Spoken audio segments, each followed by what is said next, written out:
Hi friends, இன்றைக்கி என்ன பண்ண போகிறேன்னா கேரட்டில் என்ன பண்ண பார்க்க போகிறீங்களா? கேரட் அல்வா. ஓகே, இது பண்ணுறது எப்படின்னு பார்க்கலாம் வாங்க.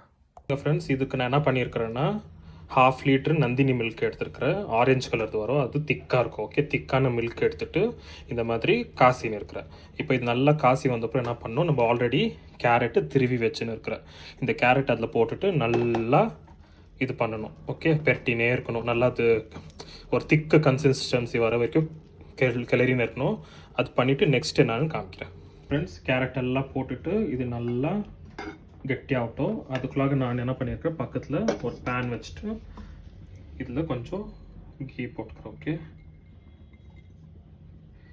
கீ போட்டுட்டு இதில் நான் என்ன பண்ண போகிறேன்னா பாதாம், கேஷ்யூ, அப்புறம் ட்ரை கிரேப்ஸ், ஓகே, இதெல்லாம் போட்டு வறுத்து எடுத்து வச்சுக்கிறேன்.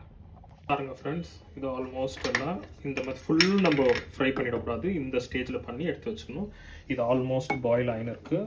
இது நல்ல ஒரு கெட்டியான கன்சிஸ்டன்சி வர வரைக்கும் இது மாதிரி நம்ம கிளறினே இருக்கணும். ஓகே, அப்புறமா நம்ம சுகர் ஆட் பண்ணிவிட்டு நெக்ஸ்ட் என்ன ப்ரொசீஜர் காமிக்கிறேன்.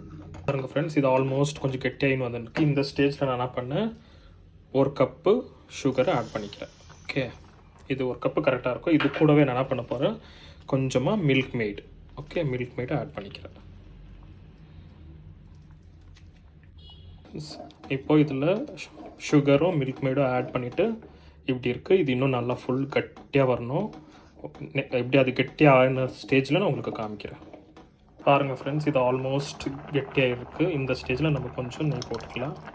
பாருங்கள் ஃப்ரெண்ட்ஸ், இது ஆல்மோஸ்ட் ஃபுல் திக்கான கன்சிஸ்டன்சி வந்துச்சு. இந்த இதில் நம்ம ஏலக்காய் பவுடர் போட்டுக்கலாம். பாருங்கள் ஃப்ரெண்ட்ஸ், இது ஆல்மோஸ்ட் ஃபுல் திக் ஆகிடுச்சு. இந்த ஸ்டேஜில் நம்ம ஃப்ரை பண்ணி வச்சுருக்கிற ட்ரை ஃப்ரூட்ஸை போட்டு கிளறிட்டு ஒரு 5 மினிட்ஸ் நல்லா திருப்பி எடுத்துட்டா நம்மளுடைய டேஸ்டியான கேரட் ஹல்வா ரெடி.